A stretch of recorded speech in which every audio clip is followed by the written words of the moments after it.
게바가 안디옥에 이르렀을 때에 책망받은 일이 있기로 내가 그를 대면하여 책망하였노라.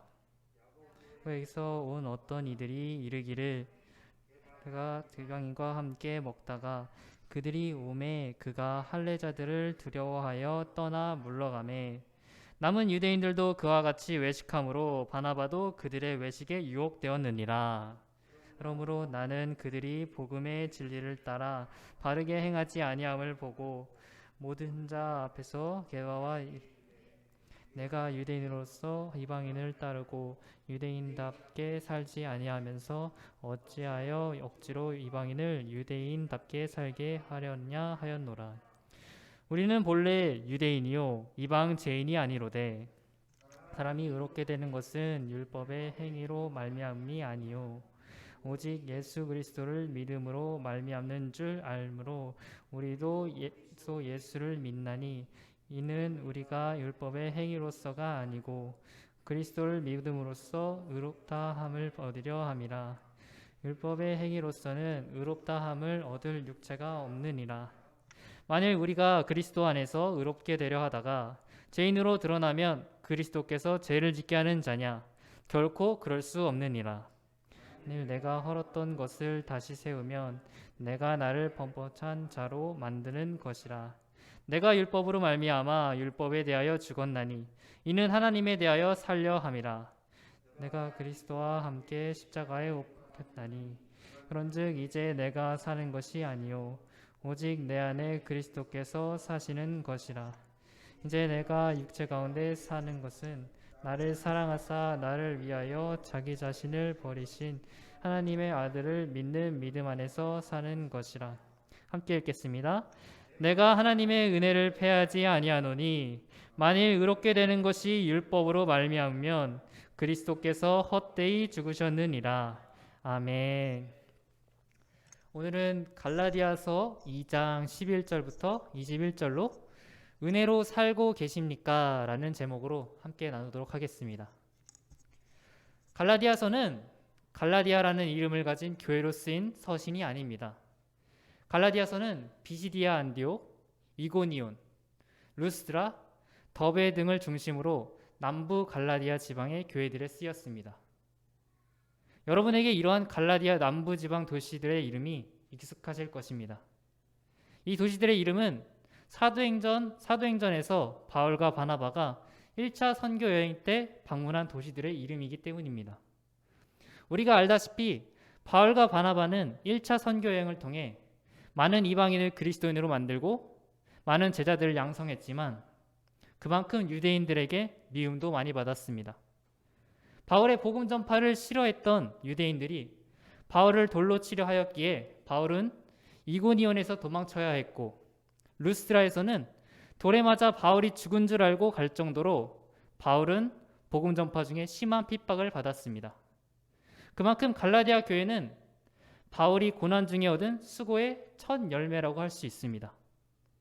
그러나 이렇게 고난 중에 얻은 수고의 첫 열매인 갈라디아 교회가 몇 년이 지나지 않아 복음의 진리에서 떠났다는 소식을 바울이 듣게 됩니다.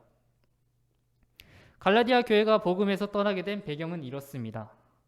사도행전 21장 20절에 보면 그리스도를 믿지만 율법의 열성을 가진 유대인들의 수가 수만 명이라고 소개합니다.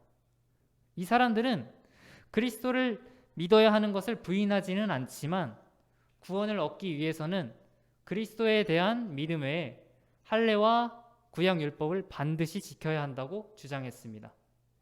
이처럼 율법의 열성이 있던 유대인들의 주장은 복음이 전파되시 이방 지역에 전파되었습니다. 그리고 바울이 복음을 전파한 갈라디아 교회에는 이렇게 전합니다. 너희들이 믿는 복음이 틀린 것은 아니다.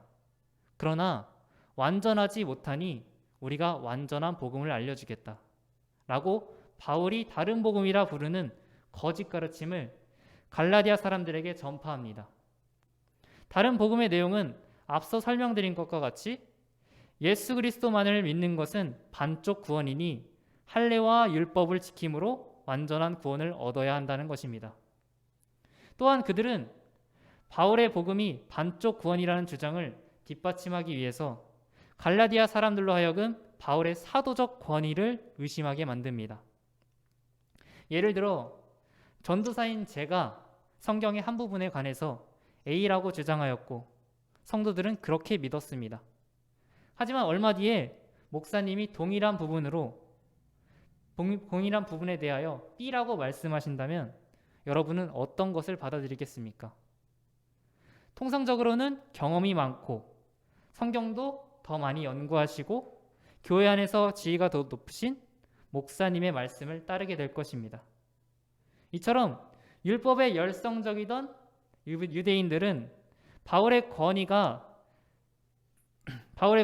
자신들이 온 예루살렘에 있던 사도들보다 아래거나 바울의 권위가 없다고 주장하므로 갈라디아 사람들이 바울이 전한 복음보다 예루살렘에서 온 자신들의 복음을 더 신뢰하고 따르도록 만들었습니다. 바울은 이러한 거짓 교사들에 의해 갈라디아 교인들의 신앙이 흔들리자 이를 바로잡기 위해 단호한 책망의 어조로 갈라디아 교회에 쓴 서신이 바로 갈라디아서입니다. 이러한 배경 가운데 오늘 본문인 2장 11절에서 바울은 게바, 즉 베드로가 안디옥에 왔을 때 책망받을 일이 있어 바울이 그를 책망하였다고 말합니다. 여기서 안디옥은 갈라디아 지방의 비시디아 안디옥이 아닌 바울과 바나바를 파송한 수리아 안디옥을 말합니다. 바울이 11절에서 야고보와 요한을 포함하여 예루살렘 교회의 기둥인 베드로를 책망하였다고 전하므로 사도적 권위를 가진 베드로일지라도 복음의 진리를 따라 행하지 못한다면 책망의 대상이 될 수 있으며 이를 통해 자신의 사도권이 다른 사도들보다 못하다고 주장한 거짓 교사들의 주장을 반박합니다. 그렇다면 베드로는 어떤 행동 때문에 바울에게 복음의 진리를 따라 행하지 못했다고 책망을 받아야 했던 것일까요? 12절은 베드로가 이방인과 함께 먹다가 야고보에게서 온 어떤 이들이 오매 이 베드로가 두려워하여 떠나 물러갔다고 전합니다. 12절에 야고보에게서 온 어떤 이들은 누구인지는 알 수 없지만 이들은 율법에 근거하여 유대인은 유대인끼리 이방인은 이방인끼리 식사해야 한다고 주장하는 철저한 유대주의자들이었던 것 같습니다.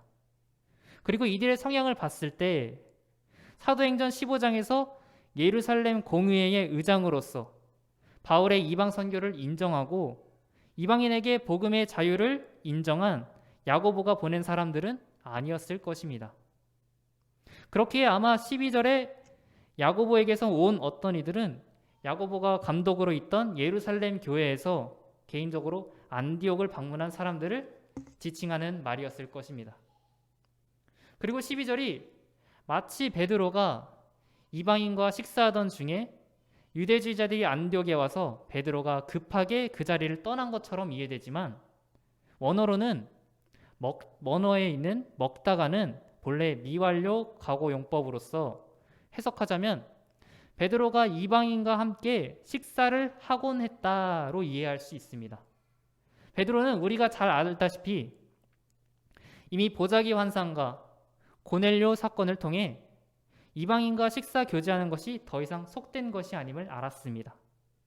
그렇기에 베드로에게 이방인과의 식사는 자연스러운 것이었지만 베드로는 12절 후반부와 같이 유대주의자들이 안디옥에 오자 그들을 두려워하며 떠나 물러갔습니다. 이 때문에 베드로는 바울에게 책망받을 수밖에 없었습니다. 바울에게 베드로의 행동이 심각했던 이유는 12절에 두려워하여 떠나 물러가매가 한 번의 식사 교제를 떠난 것을 의미하는 것이 아니었기 때문입니다. 베드로는 유대주의자들의 비난을 두려워하였고 그들의 눈치를 보면서 이방인과의 식사 자리에서 완전히 떠났습니다. 그리고 이러한 베드로의 행동은 베드로와 이방인 개종자들과의 벽을 만들었습니다. 수석 사도라고 할 수 있는 베드로가 이렇게 행동하자 13절에 남은 유대인들도 베드로와 같이 행동하게 되었습니다. 여기서 남은 유대인들이란 안디옥에 있던 유대인들 가운데 그리스도교로 개종하여 이방인 개종자들과 신앙생활을 함께하던 유대인들을 지칭합니다. 더 나아가 이 문제는 안디옥 성도들뿐만 아니라 바울과 함께 복음을 힘써 전파하던 바나바에게도 영향을 주었습니다. 바나바는 어떤 사람입니까? 성령과 믿음이 충만하여 재산을 팔아 구제하고 말씀 전파에 열정적이던 사람이었습니다. 그는 바울을 발굴하여 이방인 전도자로 세운 사람입니다. 바나바가 없었다면 바울의 사역은 시작부터 어려웠을 것입니다. 이러한 바나바조차도 베드로와 유대인 개종자들의 외식에 영향을 받았습니다. 바나바가 유혹되었다는 말을 좀 더 살펴보자면 언어적으로는 함께 이끌려 갔다라는 뜻으로 바나바도 실제로 그들의 외식에 동참하였음을 나타냅니다. 베드로는 유대주의자들이 오기 전까지는 이방 개종자들과 거리낌 없이 식사하였습니다. 하지만 유대주의자들이 오자 식사 교제를 더 이상 하지 않았고 안디옥에 있던 유대인 개종자들도 베드로를 따라 이방인과 식사를 하지 않게 되었습니다. 이러한 베드로의 행동은 안디옥 교회의 유대인들과 이방인들 사이에 벽을 쌓았을 뿐만 아니라 이방인은 하나님의 백성의 일부로 용납되지 못한다는 암시를 하게 되었고, 은연중에 이방인 개종자들도 하여금 유대인이 되도록 강요하고 있었던 것입니다.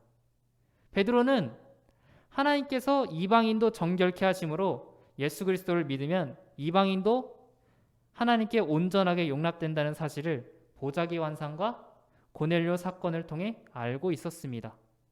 그리고 사도행전 15장의 예루살렘 회의에서 결의한 것과 같이 이방인들이 유대인이 될 필요가 없음을 알고 있었습니다. 베드로가 만약 이 사실을 알고서도 처음부터 자신의 양심을 따라서 이방인과 식사 교제를 하지 않았다면 어쩌면 바울이 베드로를 책망하지 않았을 수도 있습니다. 이방인이 유대인이 되지 않아도 되는 것과 같이 유대인이 이방인이 되어야 하는 것은 아니었기 때문입니다.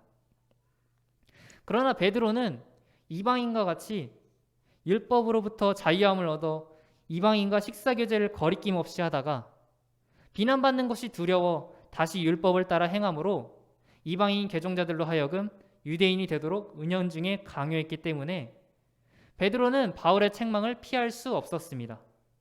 보통 유대인들은 누군가 잘못하면 사적으로 잘못을 책망하지만 바울은 베드로의 외식 행위를 심각하게 보았기 때문에 공개적으로 모든 자 앞에서 베드로의 잘못을 지적하였습니다. 그리고 바울은 이 사건을 갈라디아 교인들에게 설명함으로 자신의 사도적 권위를 먼저 변호하고 이어지는 15절부터 이방인이 유대인이 되지 않아도 되는 이신득의의 원리를 설명합니다. 15절에 우리는 본래 유대인이요 이방 죄인이 아니로되 라는 말은 당시 유대인들이 하나님도 모르고 율법도 없는 이방인들과 자신들이 태생적으로 구별된 존재임을 나타내기 위해 사용된 말이었습니다. 우리는 본래 유대인이요 라는 말은 하나님의 선민으로 태어난 것에 대한 자부심과 이방인과 차이에 대한 표현이었으며, 이방 죄인이라는 말은 하나님도 모르고 율법도 없는 이방 죄인과 구별된 유대인의 종교적 특권에 대한 표현이었습니다.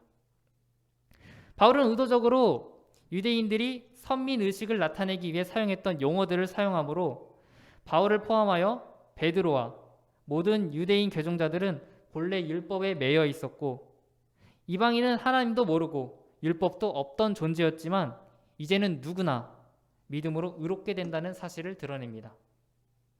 바울은 16절에서 그리스도를 믿음과 동시에 율법의 행위도 있어야 구원을 얻는다고 주장하는 율법의 열성을 가진 유대인들과 그들의 복음을 받아들인 갈라디아 교인에게 사람이 스스로 율법의 행위를 지킴으로 의롭게 될 수 없다고 전합니다.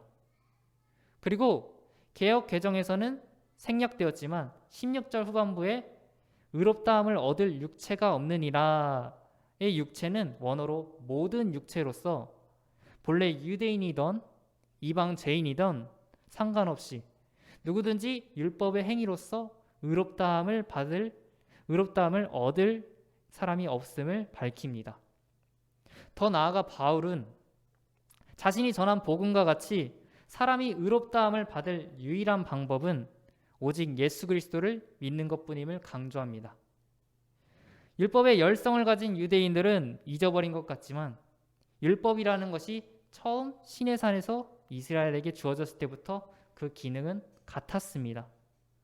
하나님은 하나님의 백성으로 택하신 이스라엘에게 하나님의 법인 율법을 주시면서 그 율법을 범했을 때 하나님께 다시 나아오는 법을 함께 가르쳐 주셨습니다.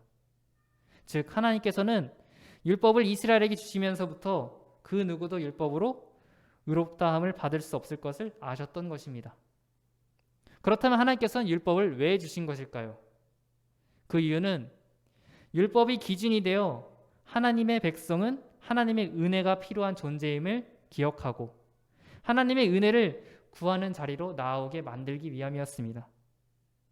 그렇게 하나님의 은혜를 구하던 다윗은 의롭다함을 받은 것입니다.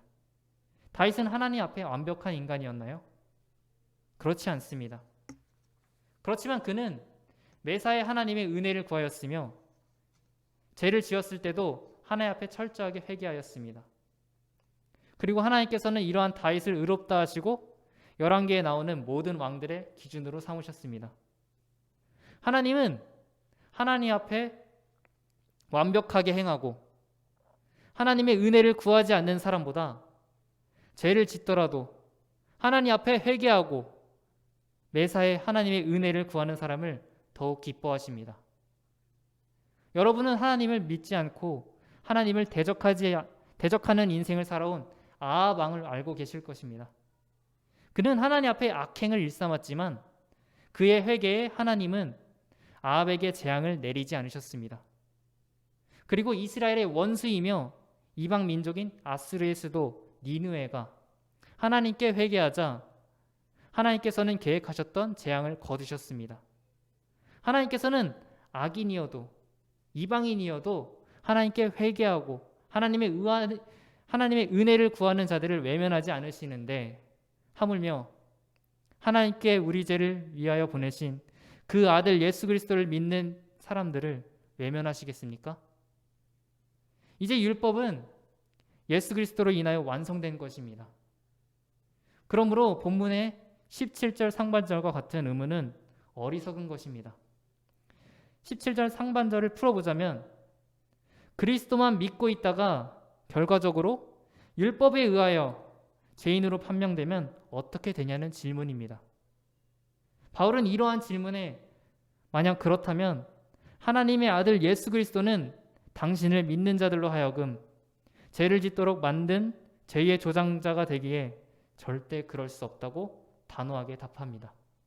즉 바울은 그리스도는 결코 우리를 죄를 짓게 하는 분이 될 수 없기에 오히려 그리스도를 떠나 다시 율법주의로 빠지는 사람들이 죄를 조장하는 사람들이라고 말하는 것입니다. 달리 말하자면 그리스도를 믿음으로 말미암아 율법에 대하여 죄인으로 보여지는 것이 하나님 앞에 범죄하는 것이 아니라 율법을 다시 세움으로 율법에 대하여 의인인 것처럼 보여지는 것이 진정한 범죄라는 것입니다. 따라서 바울은 18절에서 자신이 헐었던 율법을 다시 세우면 자신을 범법자로 만드는 것이라 말하고 있는 것입니다. 바울은 이제 이렇게 고백합니다. 함께 19절과 20절을 읽어보겠습니다. 19절과 20절을 함께 읽어보겠습니다. 자, 함께 읽겠습니다. 내가 율법으로 말미암아 율법에 대하여 죽었나니 이는 내가 그리스도와 함께 십자가에 못 박혔나니 그런즉 이제는 내가 사는 것이 아니요 오직 그리스도께서 사시는 것이라. 이제 내가 육체 가운데 사는 것은 나를 사랑하사 나를 위하여 자기 자신을 버리신 하나님의 아들을 믿는 믿음 안에서 사는 것이라. 아멘. 바울은 예수 그리스도와 함께 십자가에 못 박힘으로 율법과 죄에 대하여 완전히 끊어져서 율법과 죄로부터 어떠한 요구도 어떠한 지배도 받지 않는 상태가 되었으며 이제는 예수 그리스도께서 자신 안에 사심으로 그리스도께서 자신의 참된 주인이 되셨음을 고백합니다. 이것이 바로 바울이 이야기하는 그리스도와의 완전한 연합입니다. 이 같은 그리스도와의 연합은 신비로운 현상을 이야기한다기보다는 자기의 의를 추구하면서 하나님 앞에 인정받고자 했던 삶을 그리스도와 함께 십자가에 못 박고 그리스도께서 우리 안에 사시게 함으로 그리스도가 우리 삶의 참 주인이 되심으로 우리가 의롭다함을 받게 되는 것입니다.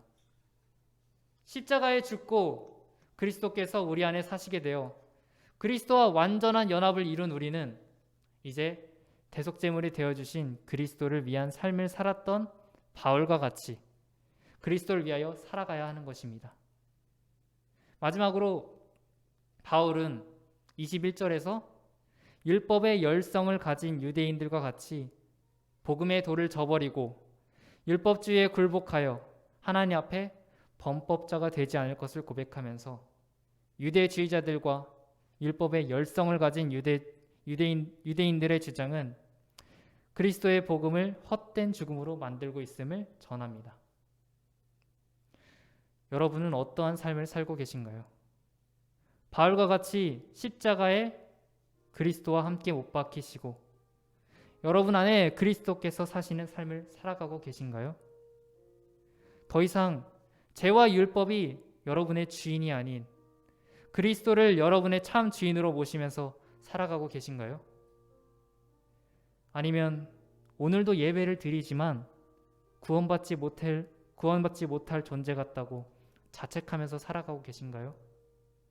아니면 복음이라는 것이 아무 대가 없이 주어져서 무언가 충족시켜야만 할 것 같은 압박감 가운데 살고 계신가요? 오늘날의 그리스도인들은 이러한 잘못된 생각에 종종 빠지곤 합니다. 무언가 더 해야, 더 선하게 살아야, 더 기도해야, 더 성경 읽어야, 더 예배 드려야, 더 봉사해야, 더 구제해야 구원을 얻는다는 잘못된 생각에 빠지곤 합니다.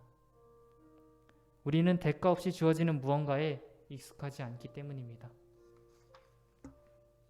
우리는 이미 예수 그리스도를 믿음으로 구원을 얻었습니다. 그 누구도 그 무엇도 여러분의 구원을 뺏어갈 수 없습니다. 여러분은 십자가에 그리스도와 함께 못 박혔기 때문에 죄도 율법도 이제 여러분의 구원을 뺏어갈 수 없으며 여러분을 정죄할 수 없습니다. 그러나 오해하지 마십시오. 구원을 얻었고 구원이 거둬질 수 있는 것이 아니기 때문에 남은 생을 방탕하게 살아갈 수는 없습니다. 주께서 여러분 안에 사심으로 여러분의 참 주인이 되셨고 여러분 안에는 주께서 약속하신 성령님이 살아가시기 때문입니다. 여러분의 선행은 더 이상 구원을 위한 것이 아니라 우리 주 예수 그리스도를 닮아가는 성화의 삶이 될 것입니다. 만약 여러분 중에 구원에 대한 일말의 두려움과 압박감 가운데 사시는 분이 계시다면 이제 은혜에 거하시기 바랍니다. 은혜 안에서 자유하시기를 바랍니다. 진리 되신 예수 그리스도께서 여러분을 자유케 하실 것입니다. 아멘. 이 시간 함께 찬양하고 기도하도록 하겠습니다.